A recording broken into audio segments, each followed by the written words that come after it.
جب پہلی مرتبہ آپ حج پہ جاتے ہیں اور 8 کو احرام باندھ کے مکے سے جب پہنچتے ہیں منا میں، تو جو ہی خیمے کے اندر داخل ہوتے ہیں آپ کو حیرت کا جھٹکا لگتا ہے. بالکل قبر جتنی جگہ ہوتی ہے، 1.5 فٹ چوڑا گدا ہوتا ہے اور 5.5 فٹ لمبا ہوتا ہے، اور وہ جوڑ کے رکھے ہوئے ہوتے ہیں. وہاں ہی سونا ہے، اسی کو اٹھا کے نماز پڑھنا ہے، وہی اپنا کہیں سامان ٹکانا ہے، وہی کہیں جوتے کو سیڑنے ہیں. بڑی مشکل ہوتی ہے. بندہ جب ایک دم خیمے میں داخل ہوتا ہے تو 1.5 فٹ چوڑا اور 5.5 فٹ لمبا جب دیکھتا ہے کہ یہ میرا بستر ہے، چھوٹا سا خیمہ ہے، تو یہاں بندے اتنے بندے ہیں جی، 45 بندے ہیں یہاں.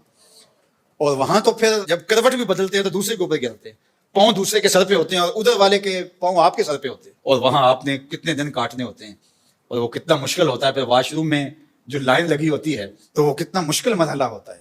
لیکن اس کے باوجود تکلیف سارے کاٹتے ہیں، لیکن جنگ و جدل نہیں ہوتا. اس لیے کہ میرے رب نے کہا میرے بندو میرے دربار پہ آؤ، لڑنا نہیں ہے. یہ حج پہ اللہ تعالیٰ نے ہمارا امتحان لیا. عورت سے مقاربت اور دیگر جو چیزیں ہیں وہ تو حج کے علاوہ جائز ہیں، حج کے لیے منع کی گئی ہیں.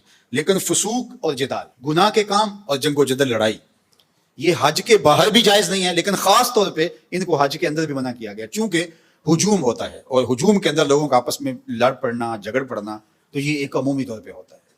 آپ میں سے جو لوگ دیہاتوں کے ہیں وہ اچھی طرح جانتے ہیں کہ ہمارے دیہاتوں میں میلے لگتے تھے. ہم جب چھوٹے ہوتے تھے تو ہر میلے پہ لڑائی ضرور ہوتی تھی، سر پھٹتے تھے اور آپس میں الجھاؤ ہو جاتا تھا. کیوں کہ جب لوگ جمع ہیں پھر اس میں لازمی ہوتا تھا، کبھی نہیں سنا تھا کہ میلہ ہو وہ کسی لڑائی پر منتج نہ ہو، چھوٹی لڑائی ہو یا بڑی لڑائی ہو. کیوں؟ اس لیے کہ لوگ اتنے زیادہ ہوتے ہیں تو لڑائیاں ہوتی ہیں.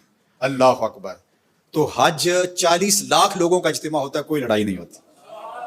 یہ کوئی چھوٹی بات تو نہیں ہے نا، یہ اسلام کی سچائی ہے. وہاں لوگ برداشت کرتے ہیں، راستہ دیتے ہیں. اللہ اکبر. حاجی کے لیے دل میں نرمی پیدا ہو جاتی ہے. تو جہاں 4 لوگ جمع ہوتے ہیں وہاں لڑائیاں ہوتی ہیں. حج سے بڑا میلہ کیا لگ سکتا ہے؟ یہ تو 4,000 10,000 50,000 کا میلہ ہوتا ہے، وہ 40 لاکھ کا میلہ ہوتا ہے. لیکن اس میلے کے اندر لڑائی نہیں ہوتی، اس لیے کہ میرے رب نے کہا ہے کہ ولا فسوق ولا جدال. او میرے بندو تم نے لڑنا نہیں ہے. کہا مالک تیرا حکم ہے نہیں لڑیں گے. حج پہ ایک اور امتحان لیتا ہے اللہ. وہ کیا؟ احرام کی شرط ہے نا، پردہ دار خاتون بھی ہو اس کو بھی حکم ہے منہ نہیں ڈھانپنا، تیرے چہرے پہ نقاب نہیں آنا چاہیے. اللہ کا گھر کعبہ سامنے، مطاف، وہاں تو بے پردہ عورت بھی جا کے پردہ کر لے، لیکن کہا کہ احرام باندھا ہے تمہارا چہرہ نہیں ڈھکا ہوا ہونا چاہیے، تو چہرہ جو ہے وہ تم نے بہنا رکھنا ہے. مالک یہ کیا؟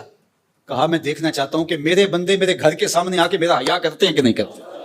یہی تو دیکھنا چاہتا ہوں، ان کی آنکھوں میں شرم آتی ہے کہ نہیں آتی. یہی تو امتحان لینا ہے بندے کا. اور وہاں مجال ہے کہ کوئی کسی کی آنکھوں میں آوارگی آ جائے، کسی کی آنکھوں کے اندر بدکاری آ جائے. کیسی پاکیزگی ہوتی ہے، کیسی عفت ہوتی ہے. یار اپنی بیوی بھی ساتھ ہو تو تم اسے بھی اس نظر سے نہیں دیکھ سکتے، تو پھر کسی اور